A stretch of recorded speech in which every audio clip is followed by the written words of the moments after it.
Me sumo al agradecimiento que ha hecho Jesús y bueno, y señalar que yo también coincido en los 7 puntos que ha señalado. Con independencia de estos puntos, creo que es muy importante señalar. ¿Me puedes subir la presentación, José Miguel? Ahí la tienes, Luis. Señalar que realmente lo que tenemos que estar pensando es en la transición hídrica y en la necesidad de actuar con paso firme. Realmente el cambio climático es el elefante en la habitación y en este cambio climático, pues bueno, existe un consenso claro de cuál va a ser de alguna manera sus escenarios y tenemos también un cierto disenso y es positivo a la hora de ver sus impactos, entre otras cosas, porque va a depender en gran medida de las políticas de adaptación y mitigación que pongamos en marcha en la actualidad. Como sabéis, hay un fuerte consenso, a pesar del debate mediático teatralizado en muchos de los casos y claramente todos somos conscientes que está motivado por los gases invernaderos, de efecto invernadero y que hay que, en particular, de la emisión masiva de CO2. También está claro que de alguna manera se han puesto grandes incentivos económicos y financieros en torno a las cuestiones de las emisiones y todos estamos viendo desde asuntos generales que nos benefician como sector, por ejemplo, el uso de energía alternativa, renovable, que ya estamos poniendo nosotros también en marcha en nuestras plantas, por ejemplo, pero también en asuntos totalmente particulares, como pueden ser subvenciones a la adopción de coches eléctricos, por ejemplo. También tenemos claro dentro del sector que el principal problema de impacto social inmediato del cambio climático se produce en el vector agua y concretamente, como estamos viendo estos días, en los eventos extremos, tanto en el orden de la sequía como en el orden de las inundaciones. Y creo que el sector tiene que ser activo para convertir precisamente esta transición hídrica, este vector agua, en un vector de fuerte debate y de fuerte implementación, tanto de legislación como de implementación económica.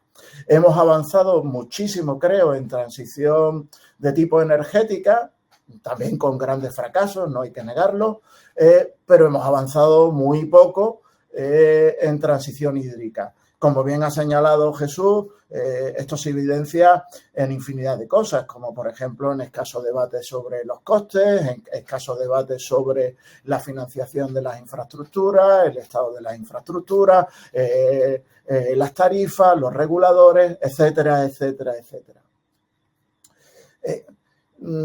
Pero es que además cada vez parece más claro que los fenómenos como la sequía son tremendamente globales. Y, por ejemplo, ya nos están anunciando en el último Atlas sobre sequía el gran impacto que vamos a tener en los próximos años en torno a las sequías, con un atlas geográfico que se puede decir que es global. Vivimos una situación bastante fuerte estos años. Y aquí anuncio un poco, coincido con el análisis de Jesús, es decir, tenemos que tener una visión europeísta, luchar en Europa para que precisamente el agua, la transición hídrica, ocupe una agenda prioritaria en las políticas europeas. Y yo creo que estamos en una buena senda porque precisamente en estos años Europa ha vivido ya los fuertes impactos de los fenómenos extremos. En el año 21, y voy a hacer un repaso muy rápido sobre esta situación, en el año 21 y 22 y 23, gran parte del territorio europeo vivió una sequía importante. Fijaros el mapa donde precisamente los países de tipo mediterráneo, donde es recurrente el fenómeno, pues vivían en sequía, pero no vivíamos en la situación más extrema. Sin embargo, en los países centrales, donde la sequía siempre ha sido un hecho marginal, ocuparon un episodio muy central.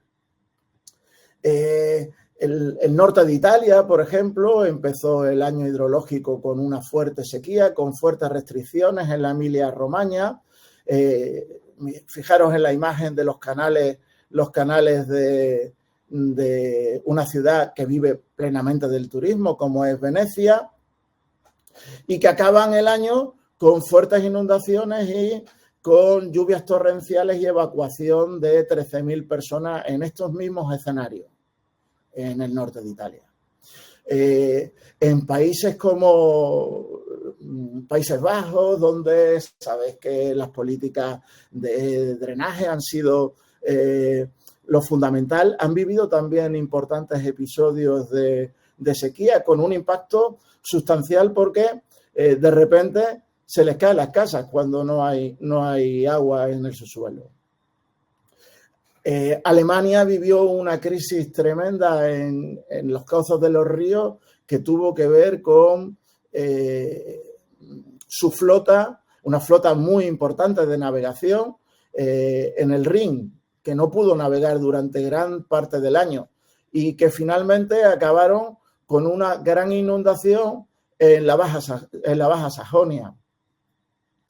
Bueno, y así podemos seguir hablando. El caso que todos tenemos en mente, la Dana de Valencia, pues la Dana de Valencia se da en un contexto donde la Confederación Hidrográfica del Júcar ya había declarado la situación de sequía extraordinaria, es decir, pasamos de situaciones de sequía a situaciones de inundaciones.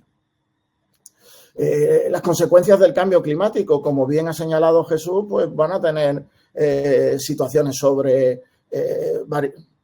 indudablemente climáticas, olas de calor, nivel del mar, disminución de la primavera, pero también van a tener que ver con la necesidad de garantizar la accesibilidad del recurso, la necesidad de una planificación y de una mayor flexibilidad, como ha señalado Jesús. Las leyes de contratación no pueden ser tan difíciles de dar respuesta inmediata a través de estas leyes que imposibilitan la agilidad. Necesitamos, como bien ha señalado Jesús, más inversión. Necesitamos tener más nociones de renaturalización en nuestras ciudades. Y esto es un cambio también para los operadores. Los operadores vamos a tener que ser, entre comillas, pasar de fontaneros, de ingenieros tradicionales donde llevamos el agua de un punto a otro, a una gestión muchísimo más compleja de la ciudad como ciudades esponjas, ciudades habitables, ciudades que se adaptan al clima, donde el vector agua va a ser tremendamente significativo. Sin duda, creo que tenemos una oportunidad. Sabéis que se está debatiendo la estrategia europea de resiliencia hídrica, que ha habido un informe el mes pasado de la comisaria y que yo creo que es un informe adecuado en líneas generales sobre la naturaleza y el impacto del agua, pero que no reflexiona en tanto sobre la necesidad de crear un servicio eficaz y eficiente en el abastecimiento urbano. Yo creo que ahí el sector, como bien ha señalado Jesús, necesita de alguna manera no ser solo adaptativo, sino también ser propositivo. Y es necesario que hagamos propuestas en esta línea porque, sin duda, no consiste solo en legislar, sino también va a consistir en ser más resiliente y para ello vamos a necesitar indudablemente recursos y nuevas planificaciones. Como veis, le dedica una parte a España, sin duda el tema de la desertificación y un tema muy importante que está sufriendo fundamentalmente los abastecimientos urbanos, rurales, que es el tema de la contaminación.